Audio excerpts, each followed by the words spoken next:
What are you thinking? Excessive entanglement is a term of art in constitutional law that is applied in cases involving the separation of church and state. When you use the term excessive entanglement, that means this is a case involving the power of the state to regulate the activities of the church and vice versa. Don't use this term of art here because it has nothing to do with the church-state conflict. Pasiklab kayo ng pasiklab, you are using terms of art in law.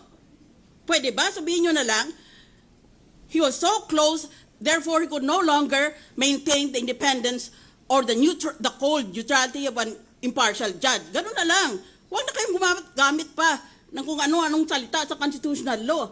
Hindi tayo maintindihan pag tatawanan tayo ng mga students of constitutional law and all tripartite democracies like ours. Pag may term of art, huwag mong gamitin yan. Kung hindi ka sigurado kung anong meaning yan.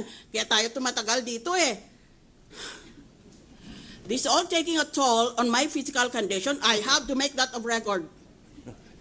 Because I think to myself, what will lawyers outside of our country think when they read the transcript? Saka habang nagbibista tayo dito, walang patid ang mga atake personal sa aming mga impeachment court judges, whether we are perceived to be in favor of the prosecution or of the defense. Ano ito? Trial by publicity? Are you hoping